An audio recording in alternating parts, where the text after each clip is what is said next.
Nora Blake's hands trembled as she stared at the leather-bound menu. No prices. That was never a good sign. Across the table, Caleb Hayes, broad-shouldered, easy smile, clearly comfortable here, was saying something about the seafood, but all she could hear was the blood rushing in her ears. Her bank account had $43 in it. The appetizers alone probably cost more than that. She could fake a headache. She could excuse herself to the bathroom and never come back. Or she could do the one thing that terrified her most. Tell the truth. If you want to see how one honest moment can change everything, stick with me until the end. And hey, drop a comment with your city so I can see how far this story travels. Now let's get into it. The restaurant was called Marcello's, and it was the kind of place where people celebrated anniversaries and promotions, where the waitstaff moved like dancers, and the lighting made everyone look like they'd stepped out of a magazine. Nora had looked it up on her phone 3 times before arriving, each time hoping she'd misread the name. That maybe Caleb had meant the pizza place 2 blocks over with the similar name. He hadn't. She'd almost turned around at the door. Then again in the foyer. Then one more time when the host asked if she had a reservation, and she'd had to explain she was meeting someone. The host's smile had been polite but assessing, taking in her Target dress, and her shoes that were nice but not nice, the kind of smile that said, "You don't belong here," without saying anything at all. Caleb had stood when she approached the table. That had surprised her. Men didn't do that anymore, or at least none of the men she'd dated. He'd smiled, genuinely not the practiced smile of someone going through the motions, and pulled out her chair. "You look great," he'd said, and she'd mumbled something that probably sounded like "thank you," but might have been nonsense. Now, 5 minutes into sitting down, she was still staring at the menu like it was written in a foreign language, which, in a way, it was. Branzino. Ossobuco. Pappardelle with something she couldn't pronounce. "The halibut's incredible here," Caleb said. He'd set his menu down already, relaxed, one arm draped over the back of his chair. "But honestly, everything's good. Can't go wrong." Nora nodded. She couldn't make her mouth form words yet. "You okay?" he asked. His voice had changed, less casual, more attentive. "You seem a little—" "I'm fine," she said quickly, too quickly. She forced a smile. "Just deciding." The waiter appeared then, saving her. Young, handsome, with that particular brand of server friendliness that felt rehearsed but effective. He filled their water glasses from a bottle, bottled water, probably $5, and asked if they'd like to start with drinks. "I'll have a bourbon. Neat," Caleb said. "Woodford Reserve if you have it." "Of course." The waiter turned to Nora. "And for you, miss?" Her mind went blank. Water's fine. Still or sparkling?" "Just tap is good." The waiter's smile never wavered, but she saw it, that tiny flicker of judgment. "Of course, I'll give you a few more minutes with the menu." When he left, Caleb leaned forward. "You sure you're okay? You seem tense." Nora gripped the menu harder. The leather was soft under her fingers, probably cost more than her monthly electricity bill. "I'm just not used to places like this." "Yeah, I know it's a bit much," Caleb said, almost apologetically. "My buddy Mark recommended it. Said it was great for first dates. I probably should have asked if you liked Italian." "I do," Nora said. That much was true. She loved Italian food, the cheap kind, from the jar, over pasta that cost 99 cents a box. This wasn't that. She'd met Caleb 3 weeks ago at a coffee shop. She'd been on her laptop trying to stretch one small coffee into 3 hours of free Wi-Fi while she job hunted. He'd asked if he could share the table. The place was packed, and she'd said yes without looking up. Then his daughter had appeared, maybe 6 or 7, with pigtails and a gap-toothed smile, asking if Nora liked unicorns. That had broken the ice. They'd talked. Not long. He was clearly juggling single dad duties, and the kid was antsy, but long enough for Nora to notice his eyes, the way they crinkled when he smiled, the patience in his voice when his daughter spilled her hot chocolate. Long enough for him to notice what exactly. She still wasn't sure. She was nobody special. 28, working 2 part-time jobs that barely added up to 1 full-time income. Living in a studio apartment with walls so thin she could hear her neighbor's phone conversations. But he'd asked for her number, and he'd actually called, not texted. Who did that anymore? Now here she was, drowning. "So what do you think?" Caleb asked. "You want to share a few things? Try different stuff? Sharing meant more dishes. More dishes meant higher bills. Nora's stomach clenched. Actually, she started, then stopped. Her throat felt tight. Caleb, Yeah? Just say it. Just tell him. But the words stuck. They always stuck. All her life, she'd been the person who said I'm fine when she wasn't, who smiled through gritted teeth, who went hungry rather than admit she couldn't afford lunch. Pride, her mother used to call it. Stubbornness, her brother said. Nora just thought of it as survival. If you didn't let people see you struggling, they couldn't pity you. They couldn't use it against you. But this was different. This wasn't just skipping a meal or pretending she didn't need help. This was sitting in a restaurant where the napkins probably cost more than her weekly grocery budget, about to rack up a bill that would destroy her account and leave her choosing between electricity and rent. I need to tell you something, she said finally. Her voice sounded strange, distant, like it belonged to someone else. Caleb's expression shifted, not concerned yet, just attentive. Okay. Nora set the menu down carefully, precisely, lining it up with the edge of the table. She couldn't look at him. I can't afford this. Silence. She risked a glance up. He was watching her, face unreadable. I'm sorry, she continued, the words tumbling out now. I should have said something before. I looked up the restaurant and I saw the reviews and I knew it would be expensive, but I thought maybe I could just order something small, like a salad or something. But there aren't prices on the menu and that usually means it's really expensive and I only have $43 in my account right now. And I'm pretty sure that won't even cover an appetizer here and Nora? His voice was gentle but firm enough to cut through her spiral. Breathe. She sucked in air. Her hands were shaking. She tucked them under the table, pressed them against her thighs. I'm sorry, she whispered. I shouldn't have come. I should have been honest from the start. I didn't want you to think I was... She couldn't finish. Didn't want to say the words, poor, struggling, not worth your time. Caleb was quiet for a long moment. Nora couldn't stand the silence.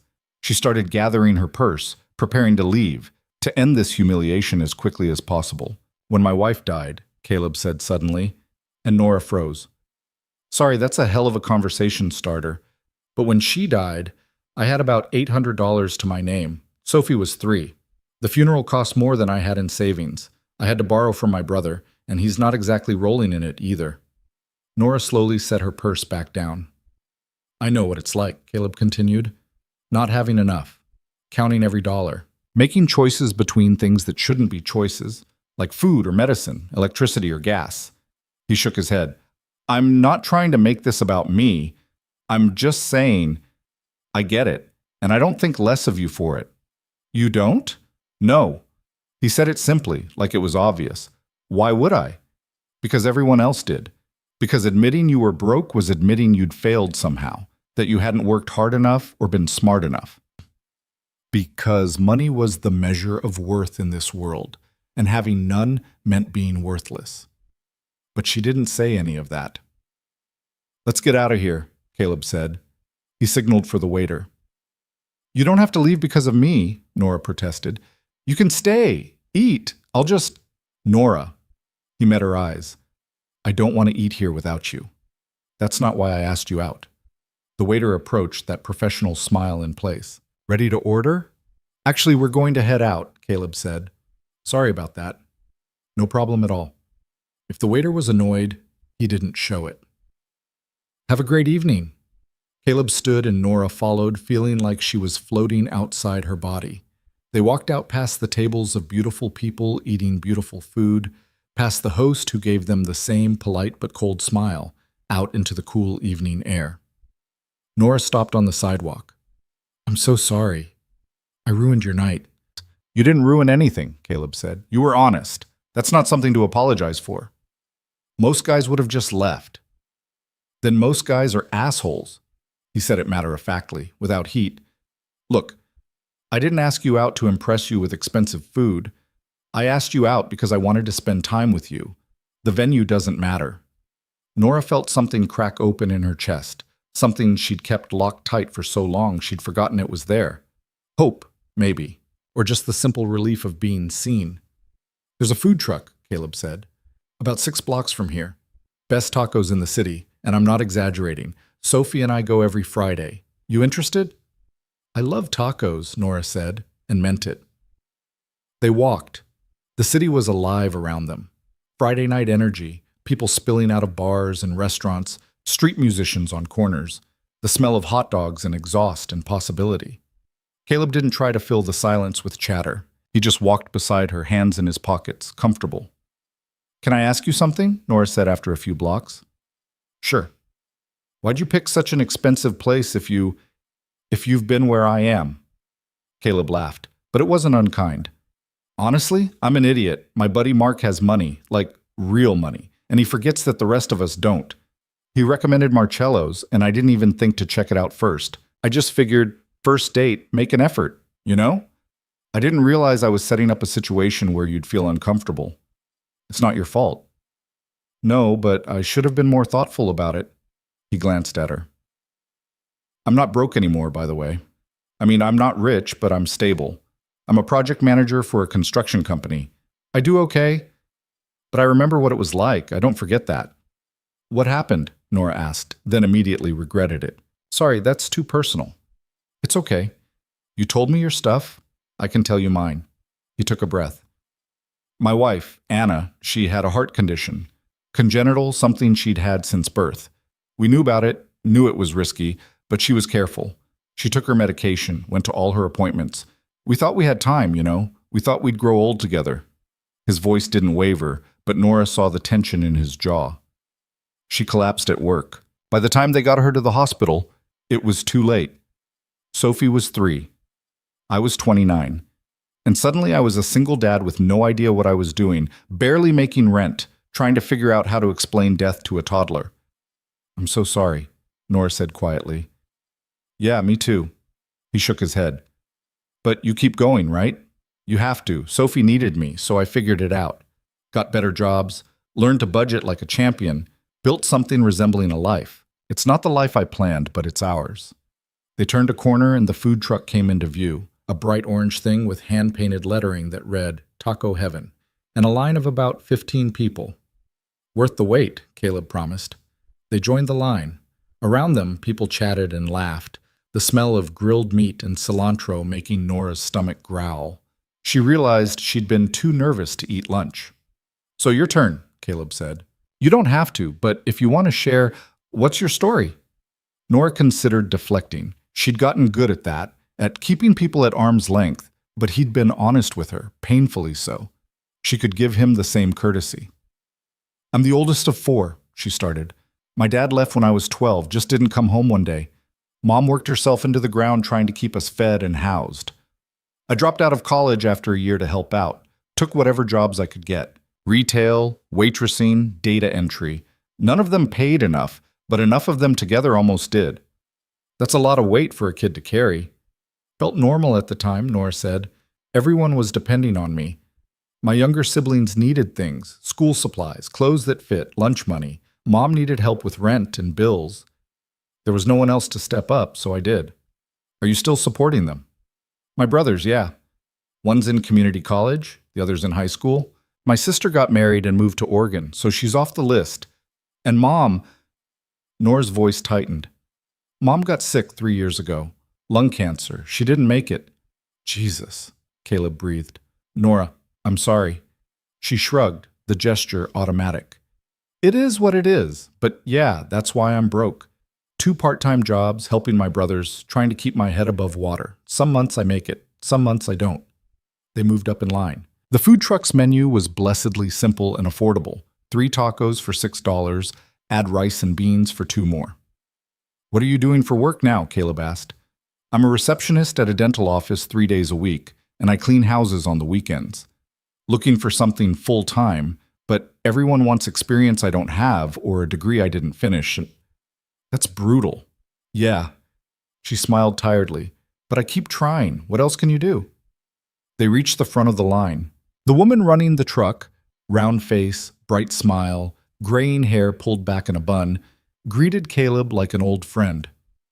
Caleb, where's my favorite little girl? Home with a babysitter, Caleb said. Maria, this is Nora. Nora, Maria makes the best tacos you'll ever eat.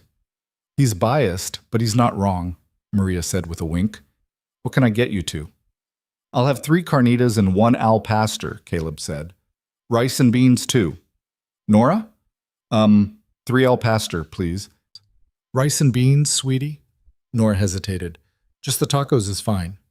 Make it 2 with rice and beans, Caleb told Maria, handing over a 20 before Nora could protest.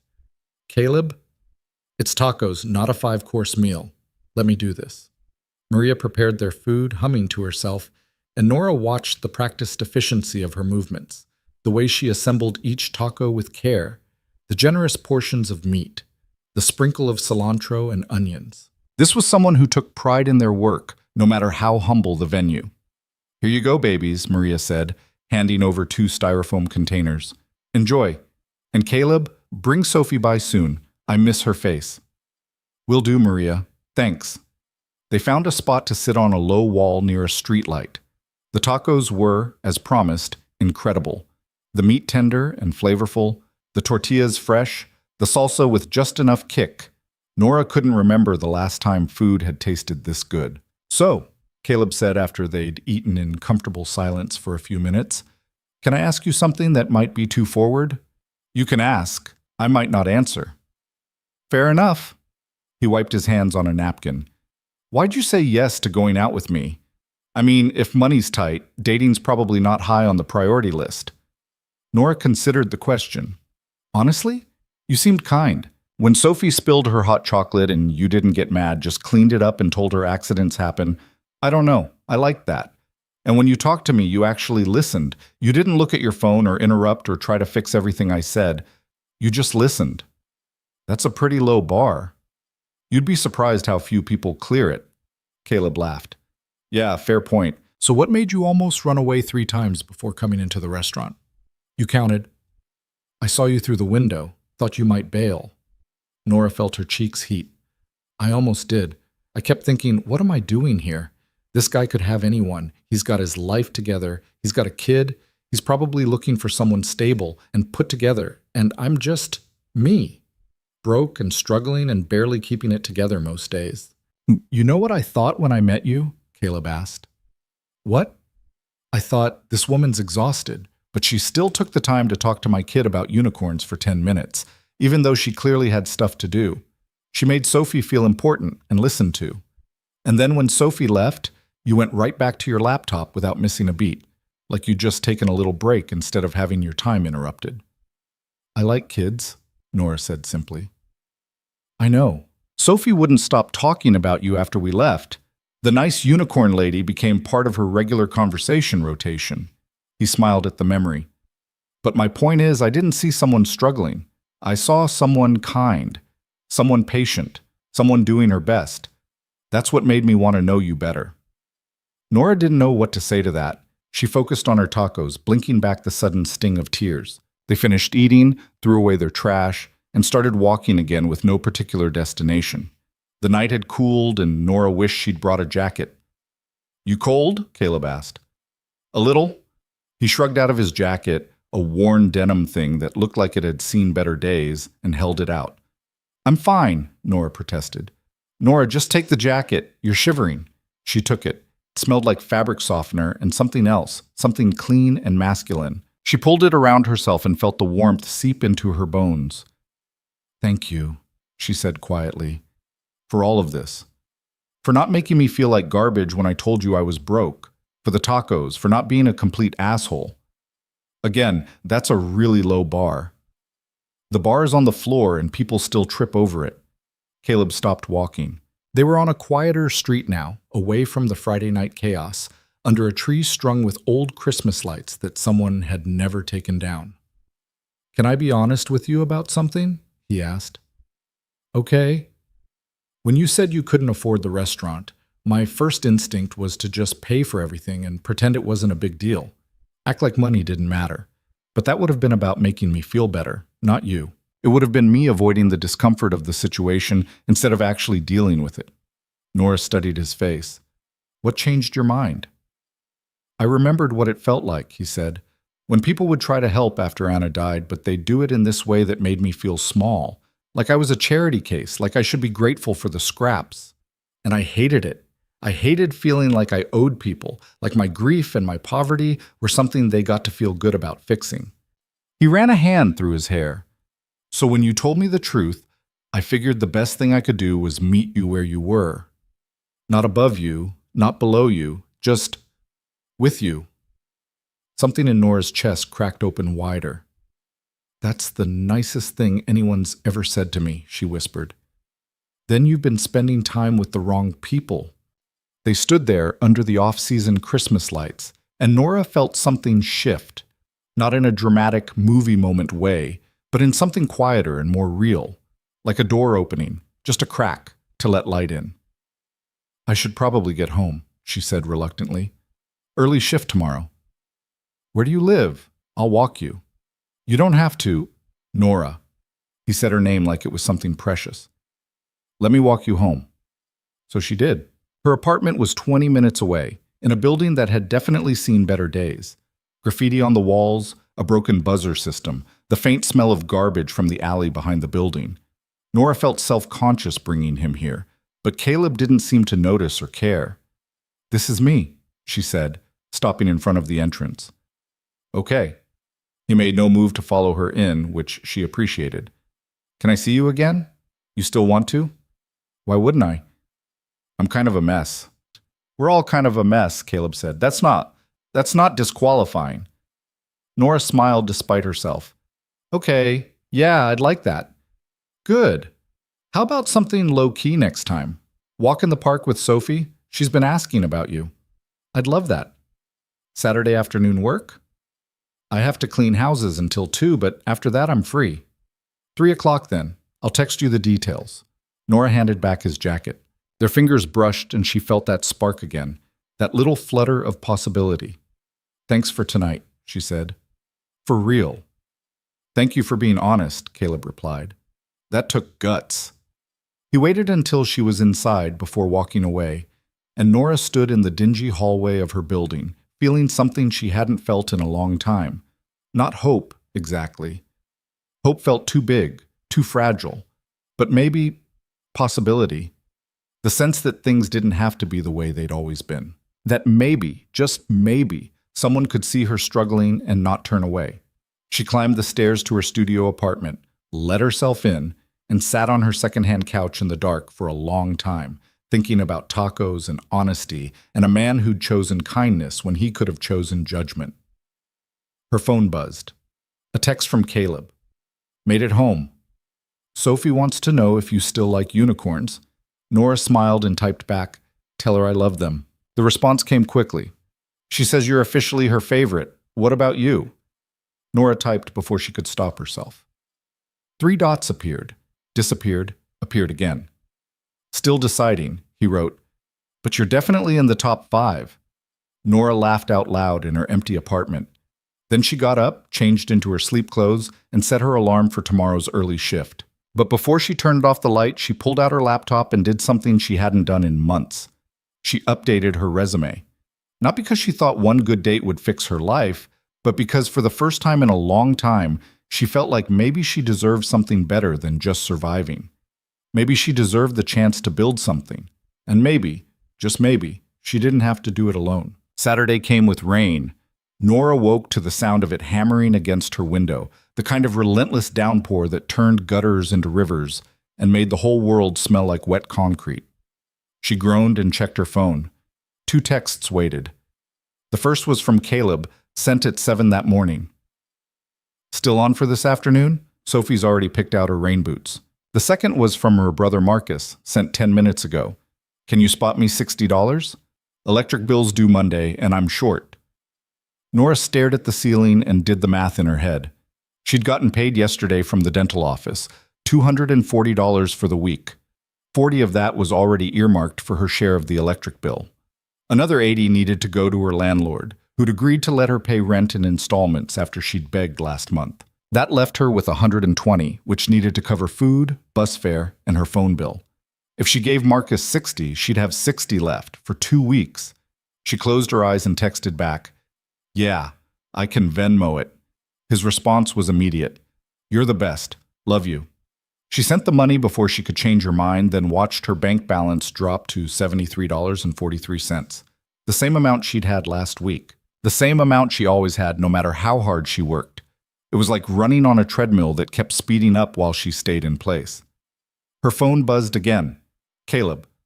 That's a yes, Nora typed. Yes, see you at 3. She dragged herself out of bed and got ready for work. Mrs. Patterson's house was first, a 3-bedroom in the suburbs that took 4 hours to clean properly. Mrs. Patterson was particular about corners and baseboards, the kind of woman who ran her finger along surfaces after Nora finished, checking for dust. But she paid on time and didn't make Nora feel like hired help, so it could have been worse. The bus ride took 40 minutes. Nora watched the rain streak down the windows and tried not to think about her bank account. Mrs. Patterson answered the door in yoga pants and a sweater that probably cost more than Nora's monthly rent.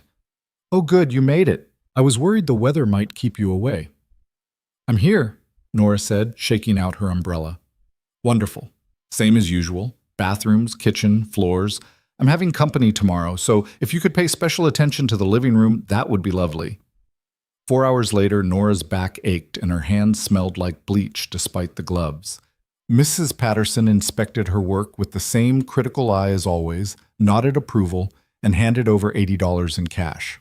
"You do good work," she said. "Same time next week?" "Yes, ma'am." The rain had led up to a drizzle by the time Nora caught the bus back into the city. She had just enough time to go home, shower, and change before meeting Caleb. She picked the nicest of her limited wardrobe, jeans that fit well and a sweater without any stains or holes, and actually put on mascara, which she almost never did. At exactly 3 o'clock, she stood outside Riverside Park's main entrance, watching families and couples drift by under umbrellas. The park was mostly empty because of the weather, just a few determined joggers and one old man throwing a tennis ball for an ancient-looking retriever. "Nora!" She turned. Sophie was running toward her in bright yellow rain boots and a purple jacket, her hair in 2 lopsided braids. Caleb followed at a more reasonable pace, carrying a backpack and smiling. "You came!" Sophie skidded to a stop in front of her. "Daddy said you might not because of the rain, but I knew you would." "Of course I came," Nora said, crouching down to Sophie's level. "I wouldn't miss it. Do you like my boots? They have frogs on them. See?" Sophie stuck out one foot to display a pattern of small green frogs. "Those are excellent boots." "I know." Sophie grabbed Nora's hand with the unselfconscious ease of a child who hadn't learned to be guarded yet. "Come on, I want to show you the playground." "Soph, let's at least say hi first," Caleb said, but he was grinning. "Hey, Nora." "Hey." They started walking, Sophie between them, swinging both their hands. The drizzle had stopped, but the air was heavy with moisture, and everything looked washed clean and new. "So I have to warn you," Caleb said. "Sophie has planned our entire afternoon. I had no input." "It's true," Sophie confirmed seriously. "I made a list." "A list?" "First playground, then we walk to the duck pond. They probably won't be there because of the rain, but we should check. Then we get ice cream, even though it's cold because ice cream is good anytime, and then we go to the library for story time." "That's quite a schedule," Nora said. "She's very organized," Caleb added.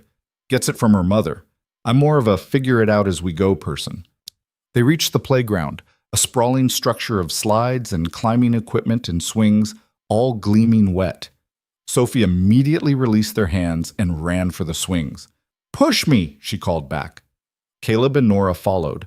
Caleb took up position behind Sophie's swing while Nora stood to the side, watching. "Higher!" Sophie demanded. "You're already pretty high, kiddo." "Higher!" Caleb pushed harder, and Sophie shrieked with delight, her legs pumping. Her laughter was infectious, and Nora found herself smiling despite the exhaustion in her bones. "Your turn," Sophie announced after a few minutes, dragging her feet to stop. "My turn what?" Nora asked. "To swing, come on." Sophie was already climbing off, gesturing imperiously at the empty swing. "I haven't been on a swing in about 20 years. "That's really sad," Sophie said with devastating sincerity. "You need to swing right now." Caleb was trying not to laugh. "You heard the boss." So Nora sat on the swing, feeling ridiculous and self-conscious. The seat was wet and cold through her jeans. Caleb moved behind her. "Ready?" he asked. "I guess?" He pushed, gently at first, then harder as she gained momentum. The ground fell away and rushed back, fell away and rushed back. Wind hit her face, her stomach dropped and lifted. And suddenly she was 7 years old again, before her dad left, before everything got hard, when the world was just swings and summer and the sound of her own laughter. "You're smiling," Caleb said when she finally slowed to a stop. "Shut up." But she was. They walked to the duck pond, which was indeed empty of ducks. Sophie was philosophical about this. "They're probably inside somewhere dry. That's what I would do." "Very reasonable," Nora agreed. "Do you have a house?" Sophie asked suddenly. "Sophie," Caleb said in a warning tone. "What? I'm just asking." "I have an apartment," Nora said. "It's small, but it's mine." "Do you live alone?" "Yep." "That sounds lonely." "Sometimes it is," Nora admitted, "but sometimes it's nice to have quiet." Sophie considered this. "I like quiet sometimes too, like when Daddy makes me turn off the TV and we just read books. That's nice quiet." They continued walking. Caleb pointed out various landmarks: the tree where he and Anna had carved their initials years ago, the bench where Sophie had learned to tie her shoes, the hill where they sledded in winter. He talked about Anna easily, without the weight of grief crushing every word, just memories, fond and painful in equal measure. "She would have liked you," he said to Nora while Sophie ran ahead to investigate a particularly interesting rock. "How do you know?" "She liked honest people. People who didn't put on airs or pretend to be something they weren't." He glanced at her. "You would have gotten along." Nora didn't know what to say to that, so she just walked beside him and tried not to read too much into it. The ice cream shop was called Sweet Dreams, and it was the kind of place that stayed open year-round out of pure stubbornness. An elderly man with kind eyes ran the counter. "Caleb Hayes," he said warmly. "Haven't seen you in a few weeks." "Hey, Mr. Chen, been busy. This is Nora. Lovely to meet you. What can I get you folks?" Sophie ordered strawberry and a cone. Caleb got chocolate. Nora hesitated. She'd given Marcus $60 this morning and really shouldn't spend anything extra. But Sophie was watching her expectantly. "Vanilla," she said finally. "In a cup." Mr. Chen scooped generous portions and refused to let Caleb pay. "You helped my grandson with his college essays, remember? We're even for the next decade at least." They sat at a small table by the window, eating ice cream and watching the rain start up again. Sophie told a long, meandering story about her friend Emma's pet hamster who could apparently do tricks. Caleb interjected occasional clarifications when the plot got too convoluted. Nora just listened, feeling something warm settle in her chest that had nothing to do with the ice cream. "Can Nora come to story time with us?" Sophie asked when she'd finished her cone. "If she wants to," Caleb said. "Nora? I'd love to." The library was 5 blocks away, an old brick building with tall windows and the particular smell of books that made Nora nostalgic for a childhood she'd barely had. The children's section was in the basement, bright and colorful, with bean bags and stuffed animals scattered around. Storytime was led by a woman in her 60s who read with theatrical flair, doing different voices for each character. Sophie sat cross-legged on the floor with the other kids, completely absorbed. Caleb and Nora hung back with the other parents, sitting on tiny chairs meant for children. "I feel like a giant," Nora whispered. "Wait until your knees start cramping." They watched the story unfold, something about a bear and a rabbit and a lost button. The woman reading made it feel important, like it mattered that the button was found and the friendship was saved. When it ended, Sophie bounced over. "That was the best one yet." "You say that every week," Caleb said, "because it's true every week." They checked out books. Sophie picked 4, the maximum allowed, and then walked back out into the damp evening. The rain had stopped again, but the sky was dark and heavy with the promise of more. "I should probably get home," Nora said reluctantly. "Early shift tomorrow at the dental office." "We'll walk you," Caleb said. "You don't have to." "Nora, we're walking you." So they did, the 3 of them, with Sophie in the middle, holding both their hands again. She chattered the whole way about the books they'd checked out and what she wanted to be for Halloween, even though it was only September, and how her teacher, Mrs. Martinez, had a fish tank with real fish in it. When they reached Nora's building, Sophie threw her arms around Nora's waist. "Thank you for coming today." Thank you for inviting me, Nora said, hugging her back. Sophie released her and ran a few steps ahead, giving them space. Caleb shifted his weight, suddenly awkward. I had a good time. Me too. Maybe we could do it again, without the rain, ideally, but I'll take what I can get. I'd like that. Good. He smiled. I'll text you. Nora watched them walk away, Caleb's hand on Sophie's shoulder. Sophie skipping and talking, until they turned the corner and disappeared. Inside her apartment, she kicked off her wet shoes and collapsed on her couch. Her phone buzzed. Marcus. Got the payment. Seriously, you're a lifesaver. Then Caleb. Sophie says you're officially her second favorite person, after me. Nora smiled and typed, I'm honored to place. She heated up leftover rice and beans for dinner, her usual meal when money was tight, and tried to work on her resume like she'd promised herself. But her laptop was ancient and slow and kept freezing, and after 20 minutes of frustration, she gave up. The week passed in a blur of work and exhaustion. Monday and Tuesday at the dental office, where she answered phones and scheduled appointments and smiled at people who treated her like furniture. Wednesday, she cleaned 3 houses back to back and came home with $200 cash and hands so dry they cracked. Thursday, another shift at the office. Friday, she was supposed to have off, but Dr. Morrison called and asked if she could cover for the regular receptionist who'd called in sick. I'll pay you time and a half, he offered. Nora needed the money too badly to say no. She texted Caleb when she could, quick messages between appointments or on bus rides. He sent pictures of Sophie's drawings, stick figures labeled Daddy, Sophie, and Nora, under a rainbow, and updates about his work projects. Nothing deep, nothing earth-shattering. Just the small, daily things that people share when they're getting to know each other. Saturday morning, Nora woke to her phone ringing. Not a text, an actual call. She fumbled for it, groggy and disoriented. Hello? Nora, it's Marcus. Her brother's voice was wrong, tight and scared. Nora sat up, suddenly wide awake. What's wrong? It's Danny. He got jumped last night walking home from work. He's okay. He's at the hospital, but... Marcus's voice cracked. They took his phone and his wallet, and he's got 2 cracked ribs and they want to keep him overnight for observation. Danny, her youngest brother, 17 years old, working nights at a grocery store to help pay for his senior year expenses. Is he okay? I mean, besides the ribs? Scared, hurting, the hospital bill's going to be brutal even with Medicaid.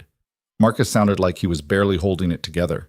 I'm here with him now, but I had to miss my shift at the warehouse, and I don't know if they'll let me make it up, and... I'm coming, Nora said. Which hospital? St. Teresa's. But Nora, you don't have to I'm coming. She threw on clothes and caught the first bus she could, her mind racing. 2 cracked ribs meant x-rays at minimum, maybe pain medication, definitely a hospital stay. Even with insurance, the bills would be hundreds, maybe thousands, and Danny would be out of work for weeks. The hospital waiting room was fluorescent bright and smelled like disinfectant and fear. Marcus was there, slumped in a plastic chair, looking like he hadn't slept. He stood when he saw her. You didn't have to come all the way down here. He's my brother too.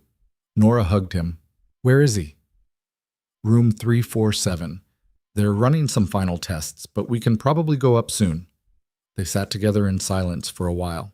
The TV in the corner played morning news that nobody was watching. A woman in scrubs walked by, pushing a cart. A kid cried somewhere down the hall. This is my fault, Marcus said finally. I should have picked him up. I should have made sure he got home safe. You can't be everywhere at once. I'm his big brother. I'm supposed to protect him. Marcus. Nora grabbed his hand. You're 23 years old, working full-time and going to school. You're doing the best you can. This isn't on you. Doesn't feel that way. A nurse appeared and told them they could go up. Danny's room was small and sterile, all white walls and beeping machines. He looked tiny in the hospital bed, bruised and young, with gauze wrapped around his ribs under his gown. Hey, he said when they came in. His voice was rough. You didn't have to come. Stop saying that, Nora told him. Of course we came. She sat on the edge of his bed carefully. How are you feeling? Like I got jumped. He tried to smile but winced instead. They gave me good drugs, though. What happened? I was walking home from my shift. These guys came out of nowhere, 3 of them. They wanted my phone and wallet. I gave them over. I wasn't stupid enough to fight, but one of them kicked me anyway, just because he could, I guess. Nora felt rage boil up in her chest, hot and useless. Did you see their faces? Marcus asked. Too dark. I told the cops everything I remembered, but I don't think they'll catch anyone. Guys like that, they probably do this all the time. They stayed for an hour until Danny started falling asleep from the medication. In the hallway, Nora pulled Marcus aside. How much is this going to cost? I don't know yet. A lot. And he's going to miss at least 2 weeks of work, probably more. The grocery store doesn't do paid sick leave for part-timers. Nora did the math in her head. She had $73 to her name. Her next paycheck from the dental office wouldn't come for another week. She had 3 houses to clean tomorrow, which would bring in maybe $240, but she needed that for rent. I'll figure it out, she said. Nora, you can't keep saving us. Watch me. But as she rode the bus back to her apartment, the anger drained away and left only exhaustion. She was so tired of this, of always being the one who held everything together, of sacrificing and scraping and never having anything left for herself, of watching her brothers struggle and not being able to fix it. Her phone buzzed. Caleb. Hey, I know it's last minute, but Sophie and I are making pancakes. Want to come over? Nora stared at the message. She wanted to say yes. She wanted to go sit in a kitchen that probably smelled like maple syrup and butter, to watch Sophie flip pancakes that would inevitably end up misshapen, to pretend for a few hours that her life wasn't falling apart. But she couldn't. She typed, rain check, family emergency. His response was immediate. Everything okay? Will be. Just need to handle some stuff. Let me know if you need anything. She almost laughed. What would she even ask for? Money? Help? A way out of the endless cycle of barely surviving? Those weren't things you asked a guy you'd been on 2 dates with. Instead, she wrote, thanks. Talk soon. She spent the rest of the day cleaning her apartment, not because it needed it, but because she needed something to do with her hands, something to make her feel like she had control over at least one small part of her life. She scrubbed her bathroom until it gleamed, organized her tiny closet, washed dishes that were already clean. When her phone rang again that evening, she almost didn't answer, but it was Marcus. Danny's insurance is covering most of it, he said without preamble.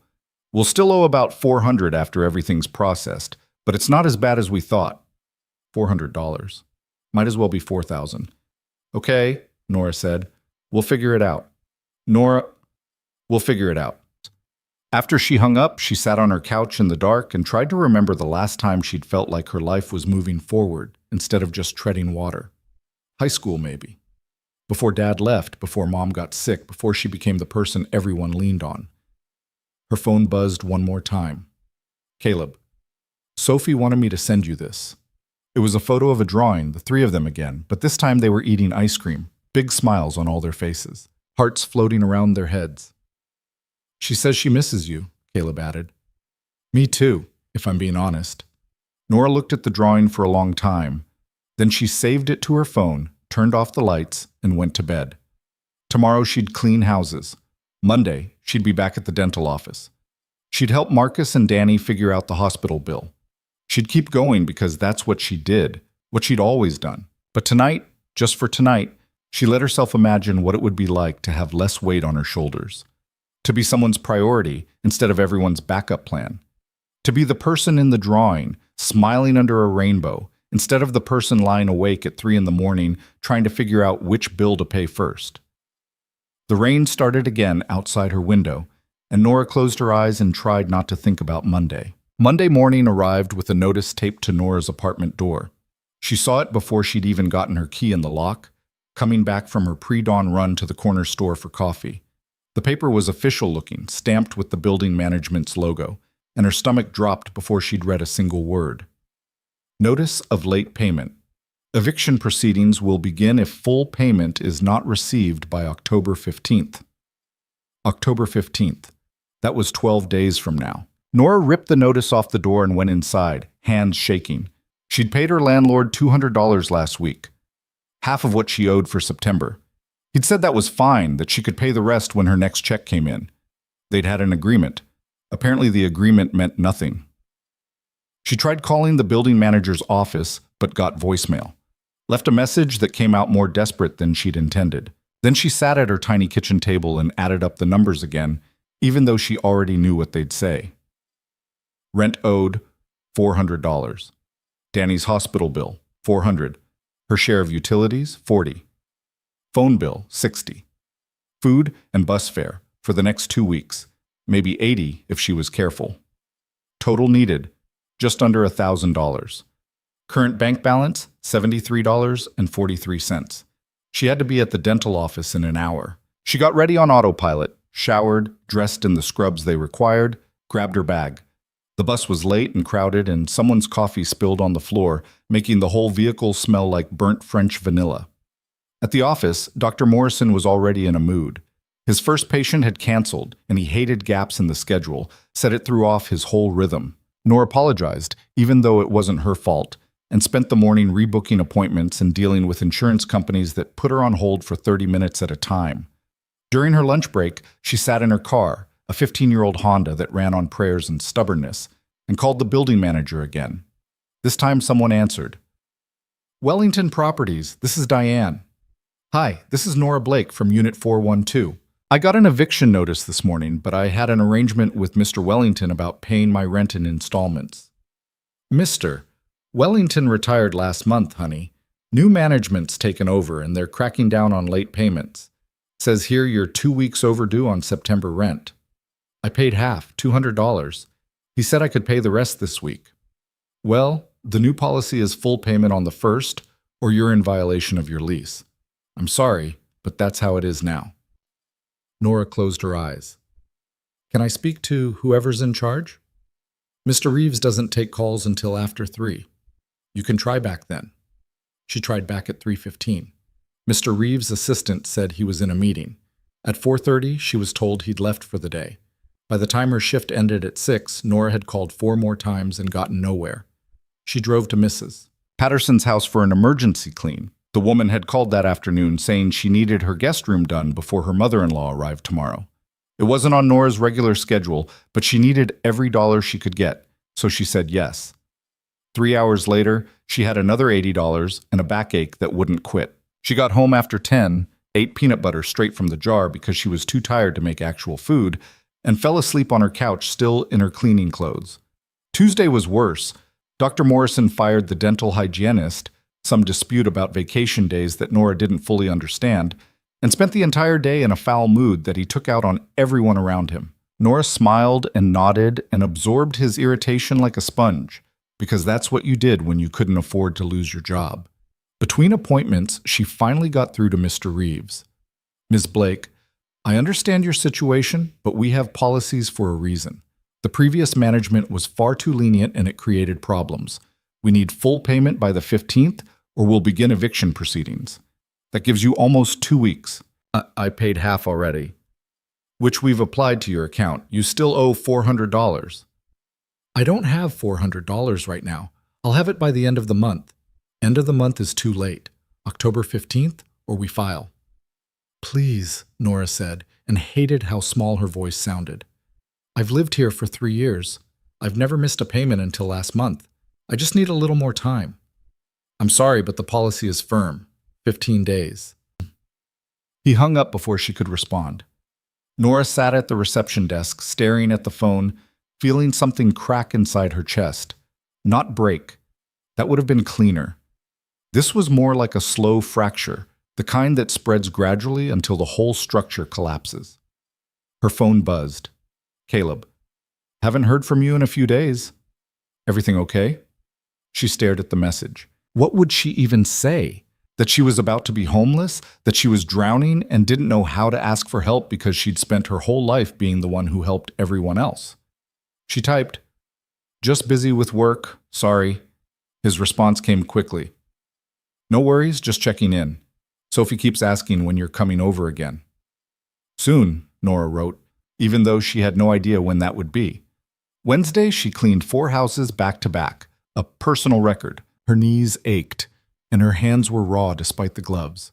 And she came home with $320 that immediately went into her account to bring her balance up to almost $400. Still not enough. Thursday at the dental office, one of the regular patients asked Nora if she was feeling okay.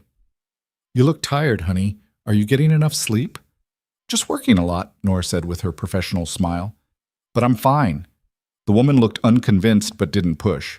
During her lunch break, Nora sat in her car and cried for exactly 10 minutes, timing it on her phone because she couldn't afford to be late getting back. Then she wiped her face, fixed her makeup in the rearview mirror, and went back inside like nothing had happened. That evening, Marcus called. Hey, so Danny's going back to work next week. Doctor cleared him as long as he doesn't do any heavy lifting. And I talked to the hospital billing department. They'll let us do a payment plan, $50 a month. That's good, Nora said. She was lying in bed even though it was only 7:30, staring at the ceiling. You sound weird.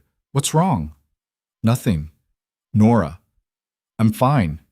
You're lying. I can always tell when you're lying. What's going on? She didn't want to tell him, didn't want to add her problems to his when he was already dealing with Danny's hospital bills and his own expenses. But the words came out anyway, tired and defeated. I'm getting evicted. Silence on the other end. What? When? I have until the 15th to come up with $400 or they file eviction papers. And I don't have it. I've been working every shift I can get, and I'm still short. Why didn't you tell me sooner? Because what were you going to do? You don't have $400 either. Nobody does. How much do you have? Almost $400. I'm about $30 short. Okay, I can swing 30. Let me check my account. Marcus, no. You need that money. You've got Danny's payment plan and your own rent and… Nora, shut up. His voice was firm. You've been bailing us out for years. Let me help for once. I can't. You can, and you will. I'm Venmoing you $40 right now. That should cover it, plus a little extra. Marcus, it's already sent. Check your phone. She did. $40 deposited. Her throat got tight. Thank you, she whispered. Don't thank me. You've done way more for us than we can ever pay back. He paused. You know you can't keep doing this forever, right? Running yourself into the ground to keep everyone else afloat? I don't know how to stop. Maybe you should figure it out before you drown. After they hung up, Nora checked her bank balance. $437. Enough for rent with a few dollars left over.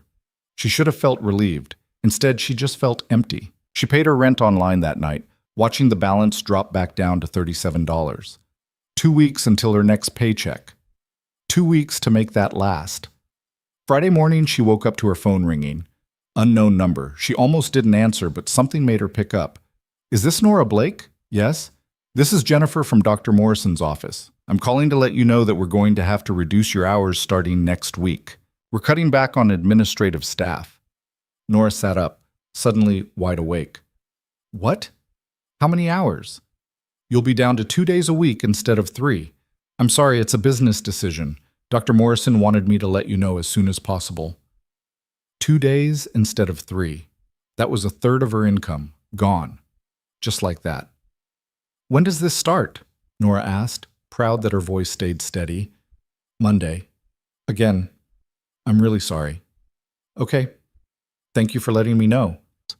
She hung up and sat there in her bed, staring at nothing. Then she got up, got dressed, and went to work because what else was she going to do? The office felt different knowing she'd only be there 2 days a week now. Smaller, more temporary. Dr. Morrison avoided eye contact with her all morning, which confirmed that the decision had come from him.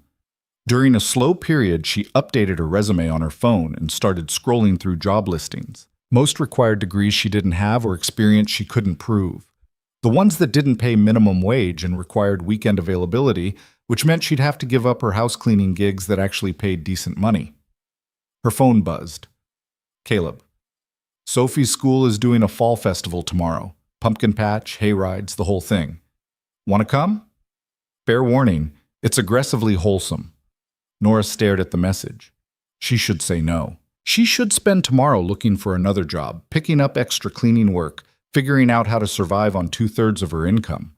But the thought of spending time with Caleb and Sophie, of being around people who made her feel like something other than a collection of problems to solve, was too tempting to resist. What time? She typed back. 11. I'll pick you up? I can meet you there. Nora, let me pick you up. She gave him her address, feeling self-conscious about her building's shabby exterior, and broke an intercom. But he just wrote back, "See you at 10:45.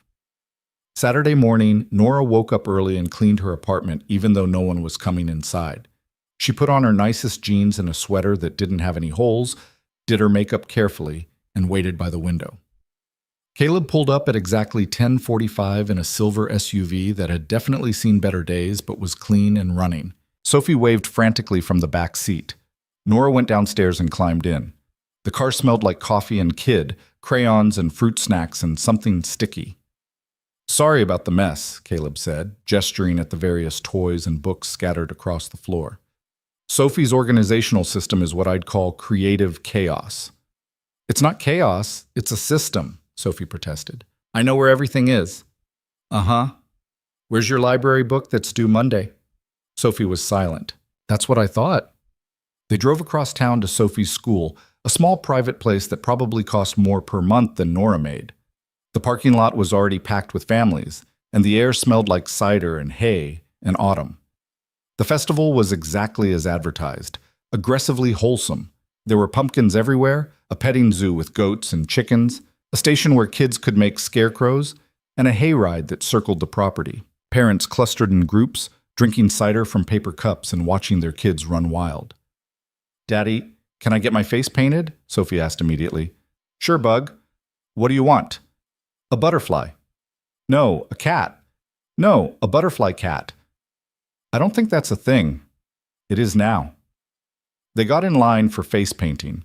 Sophie bounced on her toes the whole time, chattering about her week at school and her friend Emma's birthday party and how she'd lost another tooth. Caleb listened with the patient attention of someone who'd had this exact conversation 100 times and still found it interesting. When it was Sophie's turn, she ended up with a purple butterfly on her cheek that she immediately wanted to show everyone. She ran off to find her friends, leaving Caleb and Nora standing by the face painting station. "She's got good taste," the woman doing the painting said to Caleb. "Butterflies are always popular. She changes her mind every 30 seconds, so I'm just glad we landed on something," Caleb replied. They wandered through the festival, following Sophie from station to station. She picked a pumpkin that was almost too big to carry. She fed the goats and shrieked when one nibbled her sleeve. She made a scarecrow that looked deranged, but that she insisted was perfect. "This is nice," Nora said after a while. "Yeah?" Caleb glanced at her. "You seem a little distracted. Everything okay?" She almost brushed it off. Almost said she was fine, like she always did. But something about the way he asked, genuinely, like he actually wanted to know, made the truth slip out. "I'm losing hours at my job. Starting Monday, I'm down to 2 days a week." "Damn. I'm sorry." "Yeah, me too." She watched Sophie chase another kid around a hay bale. "I just paid my rent. Barely. And now I don't know how I'm going to make next month's. Or pay for anything else, really." Oops, Caleb was quiet for a moment. "Can you pick up more cleaning work?" "Maybe. But most people already have someone, and the ones who don't usually want weekdays when I'm at the dental office." She shook her head. "I'll figure it out. I always do." "That's not really an answer." "It's the only one I have." Sophie ran back over, demanding they go on the hayride. They climbed onto the back of a trailer pulled by a tractor, sitting on hay bales with about 15 other people. The ride was slow and bumpy, circling through a small wooded area behind the school. Sophie sat between them, pointing out birds and interesting-looking trees. "I wish we could live somewhere like this," she said, "with trees and animals and space to run around." "Maybe someday," Caleb said, "when Daddy wins the lottery." "Do you play the lottery?" "No." "Then how will you win?" "Excellent question. Nora, any ideas?" "I think he's got a flaw in his plan," Nora said to Sophie seriously. "That's what I thought too." When the hayride ended, they got cider and donuts and sat at a picnic table while Sophie ran off with her friends again. The cider was warm and sweet, the donuts still hot from the fryer. "So I've been thinking," Caleb said carefully. Nora tensed. She knew that tone. That was the tone people used before they offered help you didn't want to accept. "About what?" "About your situation. And I know you're going to say no, but hear me out first. Caleb, just listen. I have some savings. Not a lot, but enough. I could loan you what you need to get through the next few months while you find something more stable. You could pay me back whenever. Nora set down her cider cup. No, you didn't even think about it. I don't need to think about it. I'm not taking your money. It's a loan, not a gift. It's still not happening. She could feel her walls going up, that defensive prickle that came whenever someone tried to help. I appreciate it, I really do. But I handle my own problems. Nora, that's not... I said no. The words came out sharper than she'd intended. I'm not a charity case. I never said you were. That's what it feels like. She stood up, suddenly needing space. I'm going to find the bathroom. She walked away before he could respond, weaving through families and festival goers until she found the school building. The bathroom was empty and quiet. She locked herself in the stall and pressed her forehead against the cool metal door. She wasn't mad at Caleb, she knew that. He was trying to help because he was a good person and he cared about her. But accepting his money would make her dependent on him, would shift their relationship into something unequal and uncomfortable. She'd spent her whole life being the one people leaned on. She didn't know how to be the one who needed leaning on. When she came back out, Caleb was alone at the picnic table. Sophie was visible in the distance, playing tag with a group of kids. Nora sat down. I'm sorry, I shouldn't have snapped at you. You don't have to apologize. I do, though. You were trying to be nice, and I was a jerk about it. You weren't a jerk, you were honest. He turned to face her. Can I be honest back? Okay. I think you're scared. I think you've been handling everything by yourself for so long that accepting help feels like admitting defeat. But Nora, it's not. Letting people help you isn't weakness. It's just being human. Her throat got tight. You don't understand. Then explain it to me. She looked down at her hands. When my dad left, my mom fell apart, and I was the oldest, so I had to step up. I had to be the one who held everything together. My brothers looked to me, my mom looked to me, and if I couldn't handle it, everything would collapse. So I learned to handle it. I learned to fix problems and swallow my own needs and just keep going, no matter what. Caleb listened without interrupting. And now it's been so long that I don't know how to stop. Even when I'm drowning, even when I have nothing left, I keep pretending I'm fine because that's what everyone needs me to be. The strong one, the capable one, the one who doesn't break. What happens when you do break? I don't let myself. Nora. His voice was gentle but firm. That's not sustainable. You can't carry everything forever. Eventually something's going to give. I know. The words came out barely above a whisper. I'm just scared that if I let go, if I admit I can't do this alone, everyone will realize I was never as strong as they thought, that I was just faking it the whole time. Being scared doesn't make you weak. Asking for help doesn't make you less capable. He reached across the table and took her hand. His palm was warm and calloused. I'm not offering you money because I think you can't handle your life. I'm offering because I've been where you are, and I remember how alone it felt, and I don't want you to feel that way. Nora's eyes burned. She blinked hard, refusing to cry at a school fall festival surrounded by happy families. I don't know how to say yes, she admitted. You just say the word, that's all. Just yes. Sophie came running back over, sweaty and laughing, demanding they go pick apples from the orchard section. The moment passed, but something had shifted. Not fixed, not resolved, but acknowledged. They spent another hour at the festival before heading out. Sophie fell asleep in the car on the way back, face paint smudged, clutching her too big pumpkin. Caleb drove carefully, quiet music playing on the radio. When they pulled up to Nora's building, he put the car in park but didn't turn off the engine. Think about what I said, he told her. No pressure, but the offer stands. Okay, Nora said. I will. She got out and watched them drive away, Sophie still sleeping in the back. Then she went upstairs to her apartment and sat on her couch in the gathering dark, thinking about strength and pride and the cost of always holding on. Her phone buzzed. Marcus. Danny's first day back at work went okay. He's tired, but he made it through. Thanks for everything, Nor. Seriously. Then Caleb. Sophie wanted me to tell you she had the best time. Also, she wants to know if you like apple pie. Nora smiled despite everything and typed back. Tell her I love apple pie. Good, he wrote, because she's making you one tomorrow and I have to supervise. Fair warning, it's going to be a disaster. The best kind of pie. She set her phone down and pulled out her laptop, opened her bank account and stared at the number, $37.16. Then she opened a new tab and started looking at job listings again, because that's what you did. You kept looking, you kept trying, you kept going, even when you had no idea how. Sunday afternoon, Nora showed up at Caleb's apartment with a knot in her stomach and $37 to her name. The building was nicer than hers. Not fancy, but maintained. Working elevator, no graffiti, the kind of place where people actually fix things when they broke. Caleb had texted her the address that morning, along with a photo of Sophie covered head to toe in flour, captioned, "Send help. The pie situation is out of control." She found Unit 3B and knocked. Immediately, she heard Sophie's voice shrieking, "She's here!" followed by thundering footsteps. The door flew open. Sophie stood there in an apron 3 sizes too big, her hair pulled back in a messy ponytail, flour on her nose. "We're making pie," she announced. "Come see." The apartment was small but warm, lived in.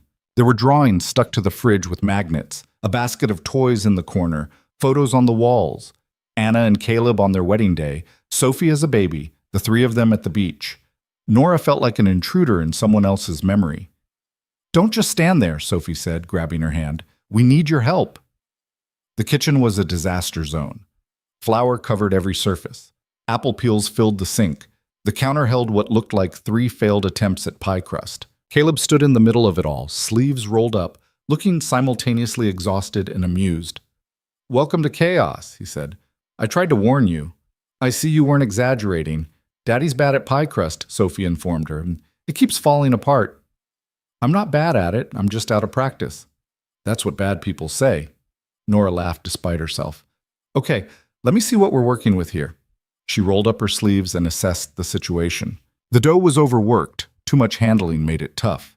She showed Sophie how to use just her fingertips, how to add cold water a little at a time, how to handle it gently, like you were trying not to wake it up. "You're really good at this," Caleb observed, watching her work. "My mom taught me. Before she got sick, she used to bake all the time. It was the one thing we did together that felt normal, you know? Like we weren't struggling, we were just a regular family making dessert." Sophie watched intently as Nora demonstrated rolling out the dough, her small face serious with concentration. When it was her turn to try, she pressed too hard and tore a hole. "It's broken," she said, devastated. "It's not broken, it's just got character. Here, watch." Nora pinched the dough back together. "See? Good as new." They got the pie assembled, eventually, and into the oven. Sophie insisted on setting a timer and watching through the oven window for the first 10 minutes until Caleb told her she was going to give herself a headache. "Why don't you show Nora your room while we wait?" he suggested. Sophie's room was exactly what you'd expect from a 7-year-old.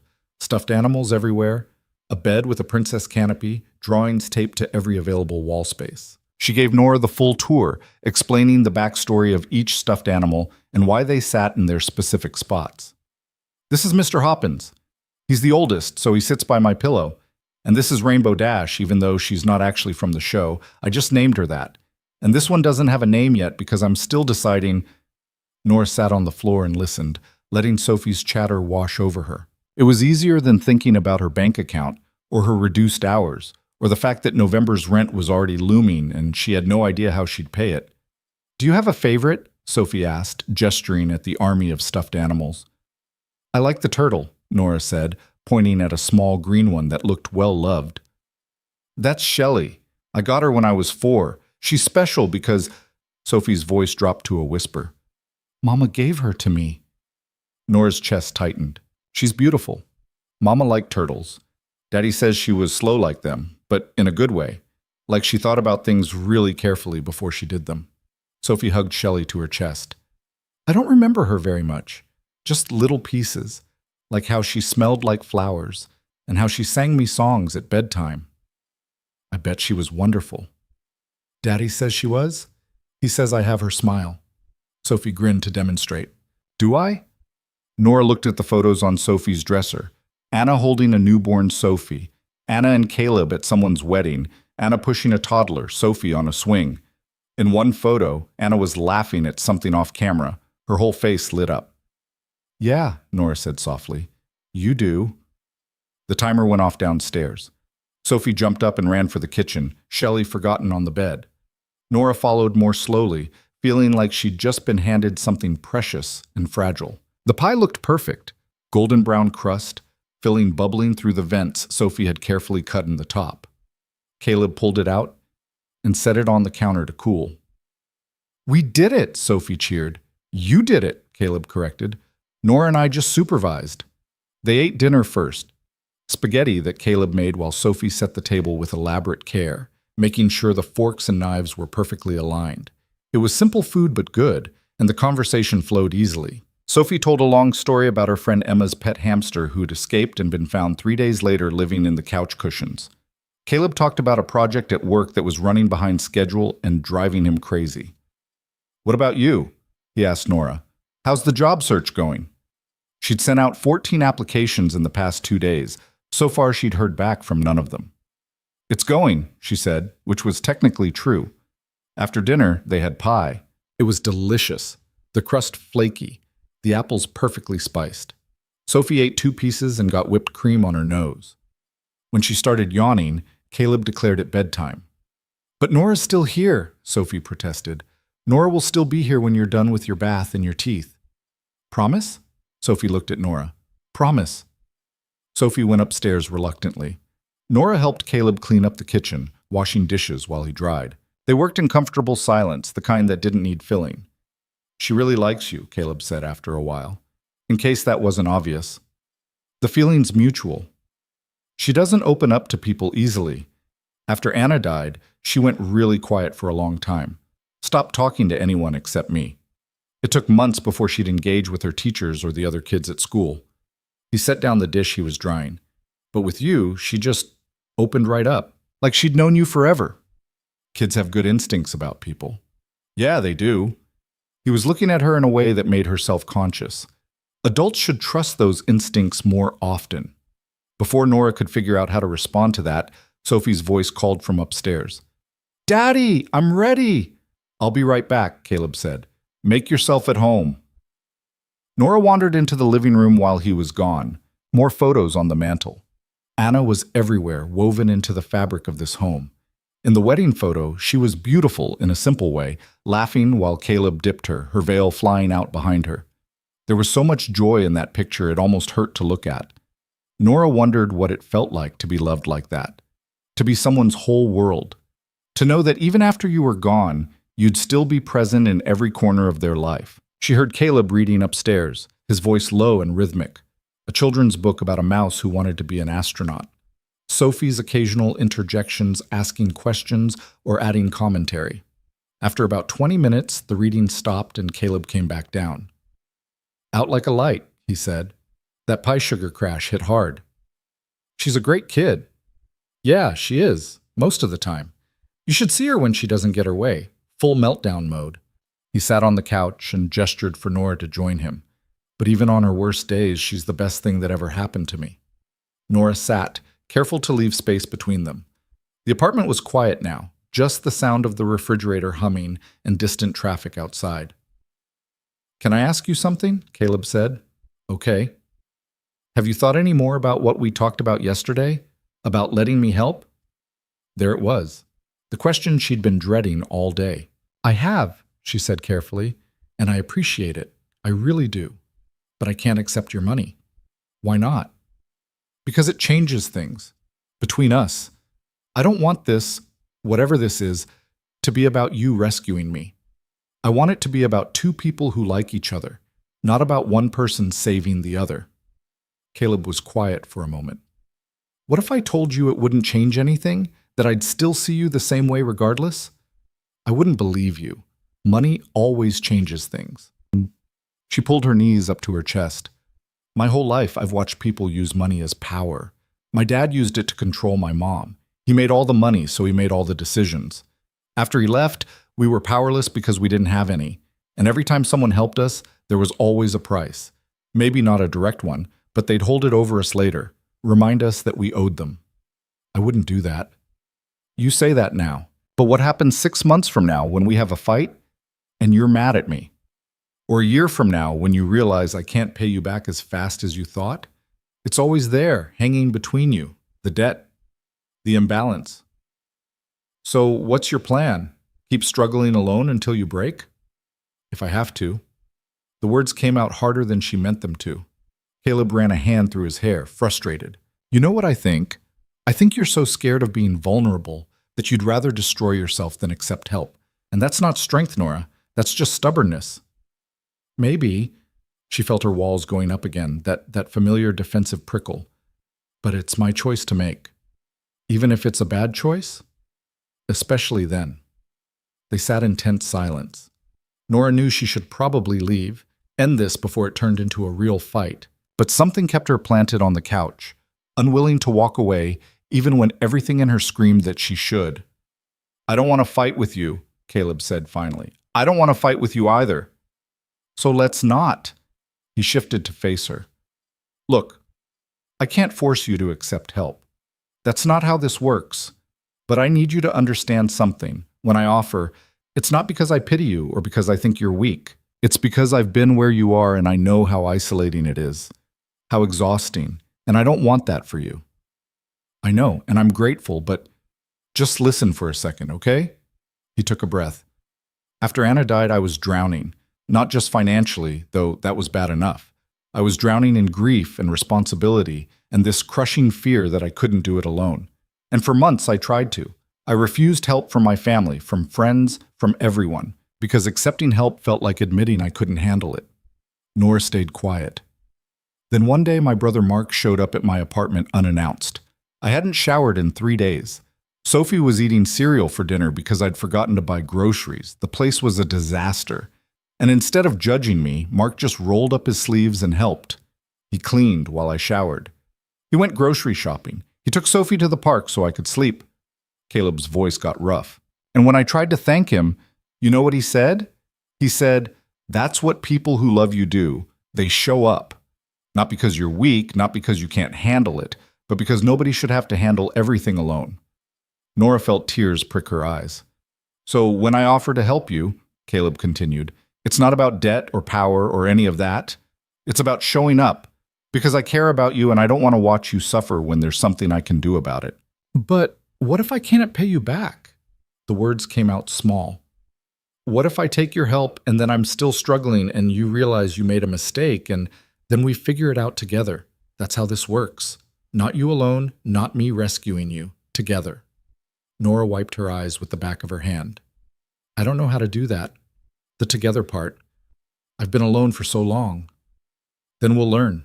He reached for her hand, tentative, giving her space to pull away if she wanted. She didn't. You don't have to decide anything tonight. Just think about it. Really think about it. Not about what scares you or what could go wrong, but about what you actually need. What she needed. When was the last time anyone had asked her that? When was the last time she'd even asked herself? Okay, she whispered. I'll think about it. They sat there holding hands while the apartment settled into deeper quiet. Upstairs, a floorboard creaked as Sophie probably rolled over in her sleep. Outside, a car passed, its headlights briefly illuminating the room. Can I tell you something? Nora said after a while. Anything. I'm terrified. Not just of accepting help, but of this. Of us.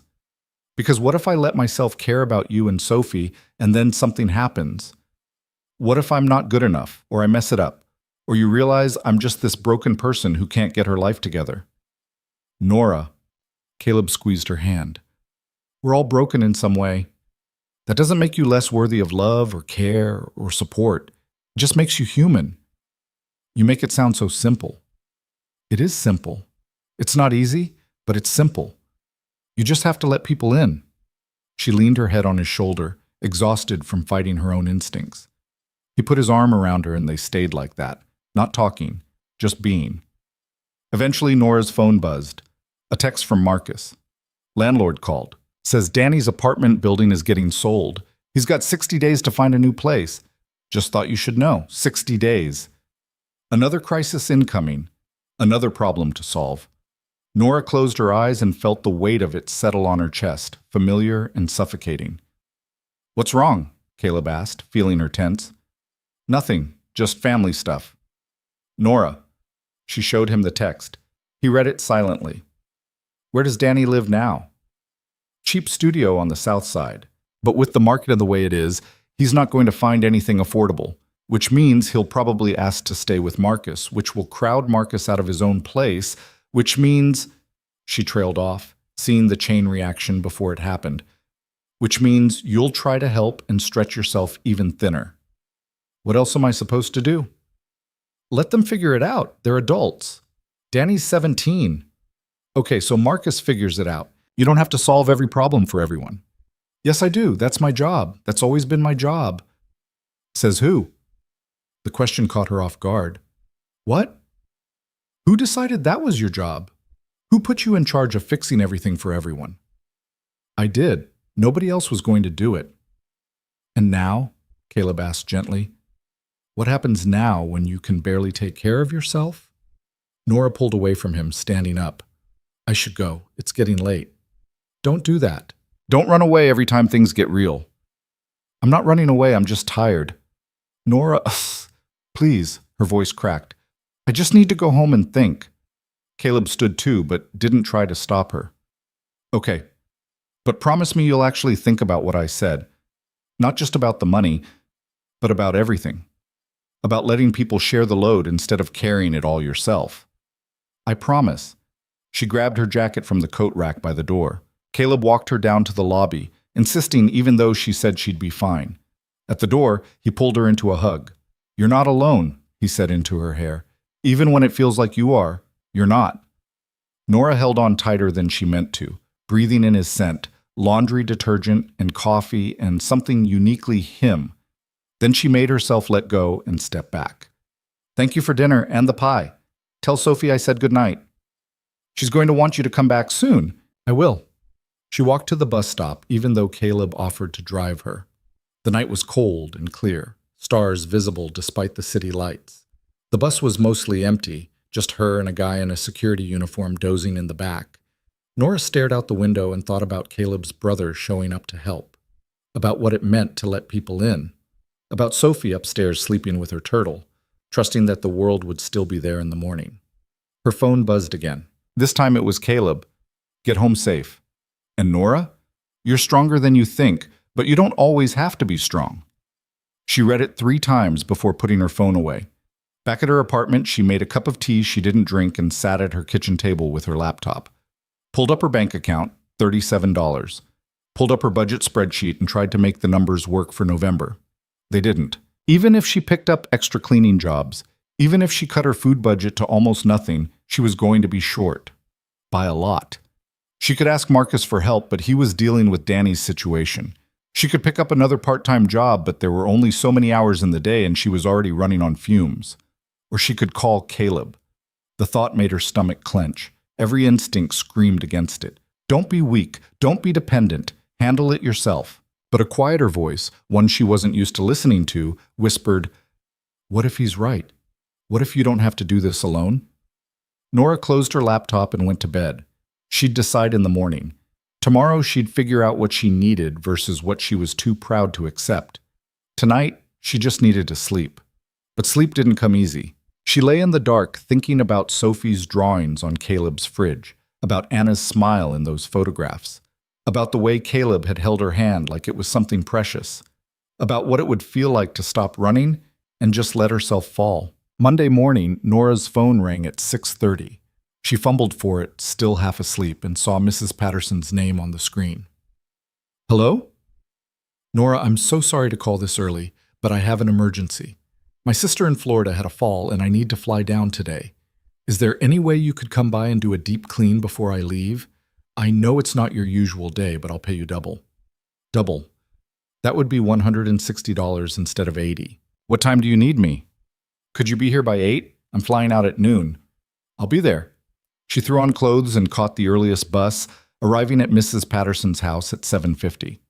The woman answered the door already dressed for travel, her usually perfect hair pulled back in a messy ponytail. Thank you so much for doing this on short notice. I know it's a lot to ask. It's fine. I hope your sister's okay. She will be. She's tough. Like you, Mrs. Patterson handed over a key. Lock up when you're done. I'll Venmo you the money as soon as I'm at the airport. 4 hours later, Nora had cleaned the entire house top to bottom. Her back screamed and her hands were raw, but her phone pinged with a notification. $160 deposited. Combined with what she already had, That brought her to just under 200. Still not enough for November rent. She got home and found an email from one of the jobs she'd applied to, a full-time receptionist position at a medical clinic. They wanted to schedule an interview for Wednesday afternoon. Nora stared at the email, feeling a flicker of something that might have been hope. She wrote back confirming the interview, then spent an hour researching the clinic and updating her resume one more time. Her phone buzzed. "Caleb, how's your day going?" She almost wrote back fine, but stopped herself. He'd asked her to be honest, to stop pretending everything was okay when it wasn't. Picked up an emergency cleaning job this morning. Got an interview Wednesday. Still trying to figure out how to make rent next month. His response came quickly. "That's great about the interview, and the offer still stands if you need it." Nora set her phone down and stared at it for a long moment. Then she picked it back up and typed, "Can we talk?" "In person." "Of course. When? Tonight? After Sophie's bedtime? Come over at 8. I'll make coffee." The rest of the day dragged. Nora tried to distract herself with job applications and apartment cleaning, but her mind kept circling back to the decision she'd been avoiding. She'd spent so long being the person who helped everyone else that asking for help felt like admitting defeat. But maybe Caleb was right. Maybe there was a difference between being strong and being stubborn. At 7:30, she changed into clean clothes and caught the bus to Caleb's apartment. He answered the door in sweatpants and a t-shirt, his hair damp like he'd just showered. "Hey, come in. Coffee's brewing." The apartment smelled like the vanilla candles Anna had apparently loved. Caleb kept them burning, he'd told her once, because it made Sophie feel like her mom was still there in some small way. They sat at the kitchen table with their coffee, steam rising between them. Nora wrapped her hands around the mug, gathering courage. "I've been thinking about what you said," she started. "About letting people help, about not having to do everything alone." Caleb waited, not pushing. "And I'm scared. I'm really scared of what it means to accept help from you. Because if I do, it changes things.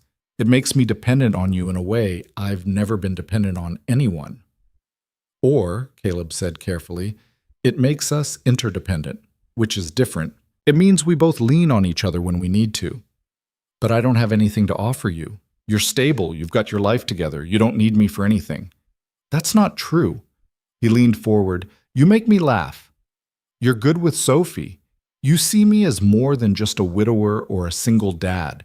You see me as a person, and when I'm with you, I feel like myself again, instead of just going through the motions." Nora's throat got tight. "That doesn't feel like enough." "It's more than enough. Relationships aren't transactions, Nora. They're not about keeping score or making sure everything's equal. They're about showing up for each other in whatever way you can." She took a sip of coffee, buying time. "If I say yes to this, I need you to promise me something." "Okay?" "If it ever feels like too much, if you ever regret it or start to resent me for it, you have to tell me. You can't just suffer through it because you're trying to be nice. I need honesty, even when it's hard." "I promise." "Same goes for you, though. If you start feeling like I'm holding this over you or using it as leverage, you call me out immediately. Deal." They shook hands, formal and a little ridiculous, and then both laughed at the absurdity of it. "So," Caleb said, "what do you actually need?" Nora pulled out her phone and showed him the budget spreadsheet she'd been staring at for days. "I'm short about $300 for November rent, and that's assuming I don't have any unexpected expenses and I basically stop eating anything except rice and beans." "Okay, I can give you $500. That covers rent and gives you a buffer for food and emergencies." "Caleb, that's too much. It's a loan. You pay me back when you can, however you can. $20 a month, $50, whatever works for you. No interest, no timeline, just whenever you're able." Nora did the math. Even $20 a month would take her over 2 years to pay back, but it would keep her from being evicted. It would let her breathe. "Okay," she said quietly. "Yes, I accept." "Yeah?" "Yeah." Caleb smiled, and the relief on his face made her realize how worried he'd been. "Okay, I can transfer it to you right now if you want." "You don't have to do it this second." He was already pulling out his phone. Better to just do it before either of us overthinks it. A minute later, her phone buzzed. $500 deposited. Nora stared at the notification, feeling something crack open in her chest. Not the slow fracture from before, but something different, like a shell breaking to let light in. "Thank you," she whispered. "Seriously, you have no idea what this means." "I think I have some idea." He reached across the table and took her hand. "And for what it's worth, I'm proud of you. I know that wasn't easy." They talked for another hour, finishing their coffee and then making more. Caleb told her about the project at work that was driving him crazy, a commercial building renovation that kept hitting unexpected problems. Nora told him about her interview on Wednesday, how nervous she was, but also how desperately she needed it to work out. "You're going to do great," Caleb said. "You're smart and competent, and you handle stress better than anyone I know. I handle stress by pretending it doesn't exist and then having a breakdown at 3 in the morning. Okay, fair. But you still handle it." It was after 10 when Nora finally left. Caleb walked her down to the lobby again, despite her protest. "Text me when you get home," he said. "I worry." "I will." She rode the bus back to her apartment feeling lighter than she had in weeks. The $500 wouldn't solve all her problems. She still needed a full-time job, still needed to figure out how to help Danny with his housing situation, still needed to get through each day without falling apart. But it was breathing room, space to think and plan instead of just react to the latest crisis. Tuesday she spent preparing for her interview. She researched the clinic, practiced answering common interview questions in front of her bathroom mirror, and tried on every combination of clothes she owned until she found something that looked professional but not try-hard. That evening, Marcus called. "Hey, so I think I found a solution for Danny's housing thing." "Yeah? You know my buddy Jake from the warehouse? He's got a 2-bedroom and his roommate just moved out. He said Danny could take the room if he can cover $400 a month plus utilities." "That's amazing. Can Danny afford that?" "If he picks up a few more shifts, yeah. It'll be tight, but doable. And it's in a better neighborhood than where he is now, closer to his school." "That's really good news, Marcus." "Yeah. For once, something actually worked out." He paused. "How are you doing?" "For real?" "Better, actually. I've got an interview tomorrow for a full-time position, and I accepted help from someone, a loan, to cover rent." Silence on the other end. "Who from?" "Caleb, the guy I've been seeing." "Nora." Marcus's voice was careful. "Is that a good idea?" "I don't know. Maybe not. But it was the only idea I had left, so I took it. Just be careful, okay? I don't want you getting hurt." "I know, I will." After they hung up, Nora wondered if Marcus was right to be worried. She barely knew Caleb, really. They'd been on a handful of dates, spent some time together with Sophie. That didn't mean they knew each other well enough for this kind of financial entanglement. But it was done now. She'd accepted the money, and she'd have to deal with whatever consequences came from it. Wednesday morning, she put on her interview outfit and caught the bus to the medical clinic. The building was newer, clean, with a waiting room full of plants and soothing paint colors. The office manager who interviewed her was a woman in her 40s named Patricia, who had kind eyes and a firm handshake. They talked for 45 minutes. Nora was honest about her work history, about dropping out of college to help her family, about the patchwork of jobs she'd held since then.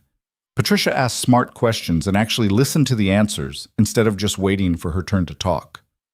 "I have to be honest with you," Patricia said as they wrapped up. "You're not the most experienced candidate we're interviewing, but there's something about you that I like.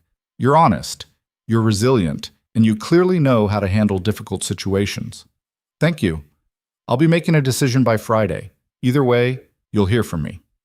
Nora left the interview feeling cautiously optimistic.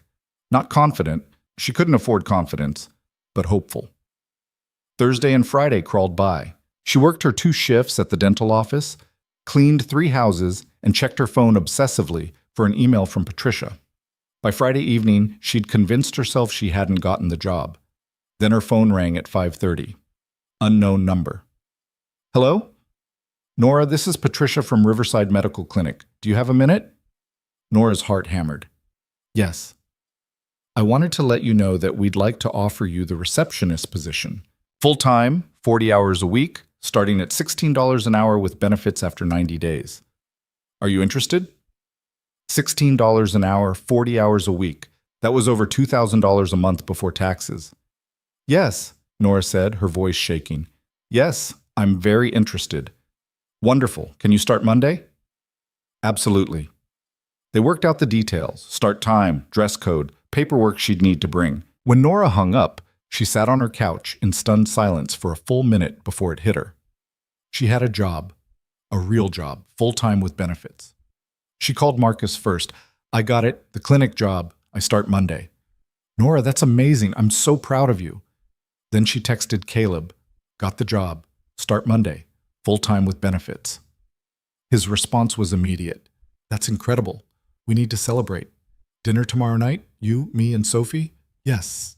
Definitely yes. Saturday evening, Caleb picked her up and drove them to a family restaurant that was neither too cheap nor too expensive.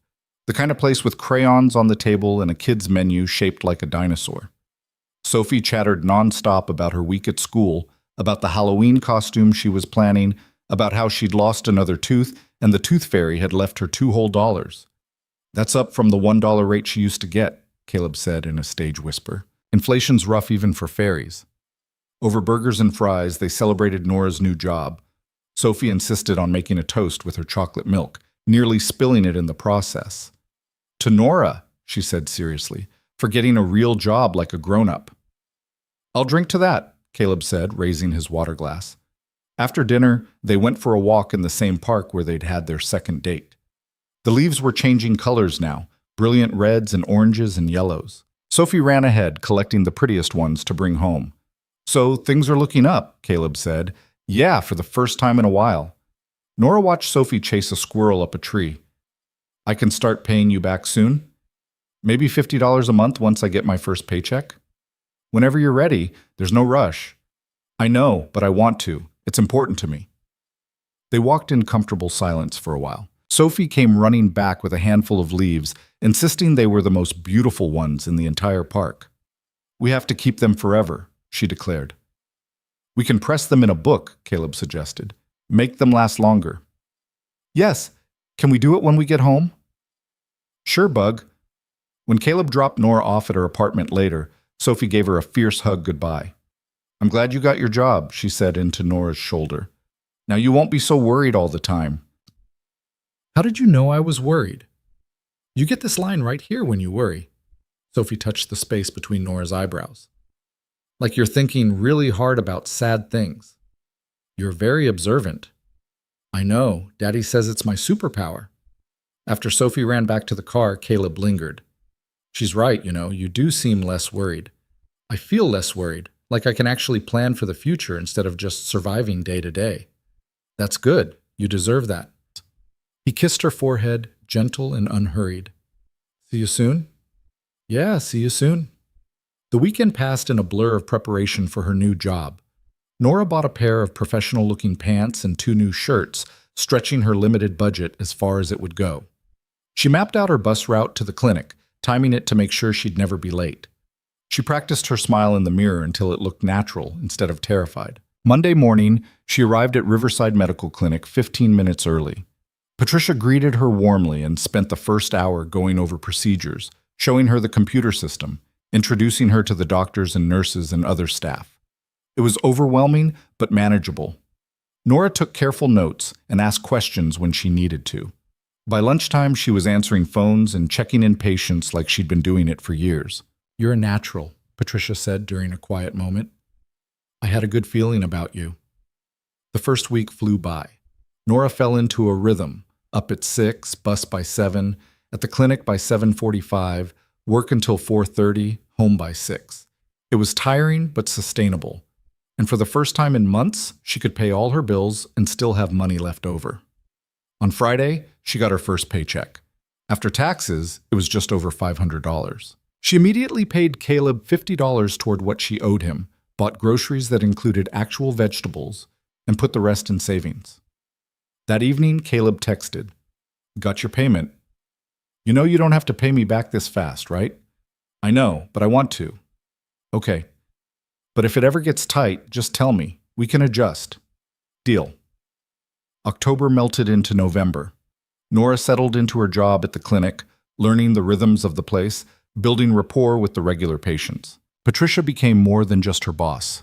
She was a mentor, someone who checked in on how Nora was doing and actually cared about the answer. She saw Caleb and Sophie regularly. Dinners at their place, walks in the park, a trip to a pumpkin patch where Sophie picked the largest pumpkin she could find and insisted on carrying it herself until her arms gave out. Movie nights where they'd all pile on the couch and Sophie would fall asleep halfway through, drooling on whoever was closest. It wasn't perfect. There were still hard days. Days when Nora's anxiety spiked and she couldn't shake the feeling that everything was about to fall apart. Days when Caleb was tired and short-tempered from work stress. Days when Sophie threw tantrums and tested every boundary. But they worked through it. They talked instead of shutting down. They showed up for each other. In mid-November, Marcus called with good news. Danny's doing really well at Jake's place. He's keeping up with school, picking up extra shifts, actually saving money. I think he's going to be okay.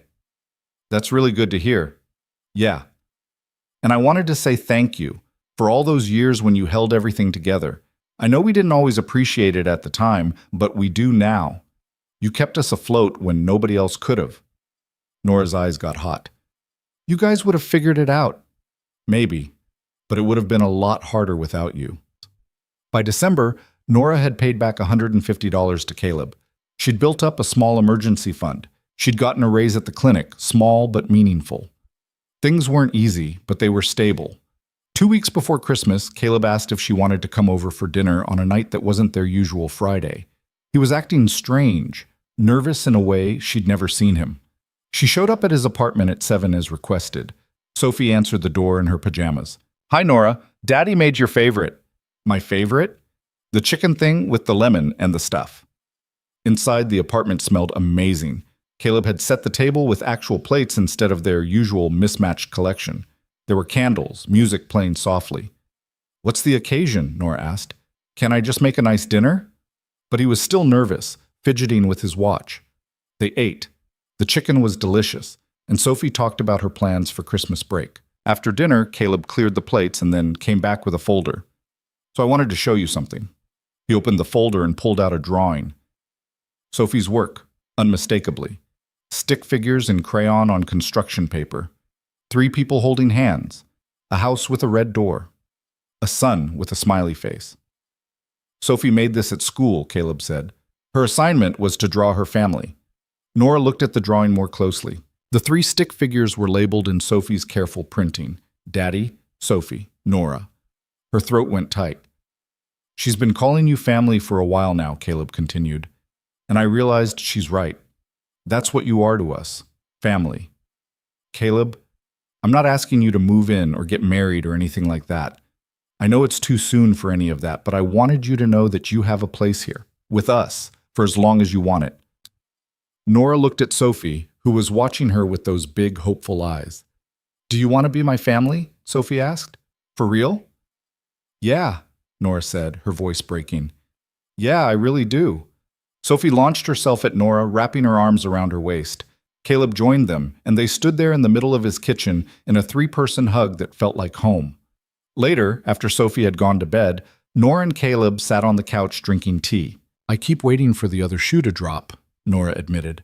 For you to realize this is too complicated or I'm too much work or whatever. Not going to happen. How can you be so sure? Because I've seen you at your worst and I'm still here. Because you've seen me at mine and you didn't run. Because we work, Nora. It's not always easy, but it works. She leaned her head on his shoulder. I'm still paying you back, you know. All of it. I know, you're stubborn like that. I prefer determined. Stubbornly determined. They sat in comfortable silence, listening to the sounds of the city outside. Somewhere above them, Sophie's music box was playing. Anna had given it to her, Caleb had told Nora once. Sophie wound it up every night before bed. Can I tell you something? Nora said. Anything. For a long time, I thought asking for help meant I'd failed. That if I couldn't handle everything on my own, I wasn't good enough, strong enough. She paused. But that night when I told you I couldn't afford Marcello's, and you didn't make me feel like garbage for it, that changed something. It made me think that maybe needing help didn't make me weak. Maybe it just made me human. It does. And accepting your loan, letting you into my life, even when I was scared, that was the hardest thing I've ever done. harder than dropping out of school or working 3 jobs or any of it, because it meant trusting someone else with my problems instead of just handling them alone. How does it feel now? Better than I expected. Scary sometimes, but better. Caleb kissed the top of her head. I'm glad you took the risk. Me too. She stayed over that night, sleeping on the couch because it still felt too soon to share a bed with Sophie in the next room. In the morning, Sophie woke her up by bouncing on the cushions. Nora, wake up! Daddy's making pancakes and I'm helping. Which meant the kitchen would be a disaster, and the pancakes would be slightly burnt, but Nora got up and joined them anyway. Because this was family now. This was what it meant to show up and be present and let yourself be loved. The months that followed weren't perfect. There were still struggles. Money was tighter some weeks than others. Work stress spilled over into home life. Disagreements turned into arguments that had to be worked through, but they faced it together. Nora paid Caleb back $50 a month like clockwork. By the following September, she'd paid off the full $500. When she made the final transfer, Caleb tried to take her out to celebrate, and she refused. You already did enough, she said. Let me buy you dinner for once. So she did. She took him and Sophie to that same taco truck where they'd had their first real date. Maria was delighted to see them, declaring they looked like a proper family now. Took you too long enough, she said, winking. Sitting on that same wall under the same streetlight, eating tacos with the 2 people who'd become her family, Nora thought about the woman she'd been a year ago. Terrified and alone, sitting across from Caleb at Marcello's, unable to afford the meal, and certain that admitting it would end everything before it began. She'd been so wrong. That moment of brutal honesty had been the start, not the end. It had opened a door she'd kept locked for so long, had let in light and air, and the possibility that she didn't have to carry everything alone. What are you thinking about? Caleb asked. Just how far we've come. Yeah, it's been quite a year. Sophie leaned against Nora's side, full of tacos and contentment. I'm glad you couldn't afford that fancy restaurant. Nora laughed. Why's that? Because then we wouldn't have come here. And this place is way better. Maria makes the best tacos in the whole world. She's not wrong, Caleb said. They stayed until the food truck started packing up for the night, then walked back to Caleb's car through streets that had become familiar and comforting. Sophie held both their hands, swinging between them. At Nora's apartment, which she'd kept because having her own space still felt important, Caleb walked her to the door like he always did. Thank you, Nora said, for everything, for seeing me when I was invisible, for not running when things got hard, for showing me what it means to let someone in. Thank you for taking the risk, for trusting me, for becoming part of our family even when you were scared. He kissed her, gentle and sure, and she kissed him back. When they pulled apart, Sophie was making exaggerated gagging sounds from the car. Grown-ups are so gross, she called out. You won't think so in about 10 years, Caleb called back. Yes, I will. Nora watched them drive away, then went upstairs to her apartment. It was small and the walls were still thin and sometimes the heat didn't work right. But it was hers, paid for with her own money from her own job. She'd built something here, something stable. And when she was ready, when they were all ready, there'd be room for something more. A bigger place, maybe. Shared space and shared lives and all the messy, beautiful complications that came with it. But that was for later. For now, it was enough to have come this far. To have learned that asking for help wasn't failure, that accepting love wasn't weakness, that letting people in didn't mean losing yourself. Her phone buzzed. A text from Caleb. Sophie says to tell you she loves you. Me too, for what it's worth. Nora smiled and typed back, Love you both. See you Friday. She set her phone down and looked around her small apartment. Tomorrow she'd go to work and be good at her job. She'd help her brothers when they needed it, but without sacrificing herself in the process. She'd save money and build a future and show up for the people who showed up for her. And on Friday, she'd have dinner with her family. Not the family she was born into, but the one she'd chosen, the one that had chosen her back. It wasn't the life she'd planned. It was better. Because it was built on honesty and trust and the radical act of letting someone see you at your worst and staying anyway. Built on tacos under streetlights and stick figure drawings and the courage to say, I can't afford this, when every instinct screamed to pretend otherwise. Built on the understanding that love wasn't about having everything together. It was about showing up, especially when things fell apart. And Nora had finally learned how to do that. She'd finally learned how to let herself be loved.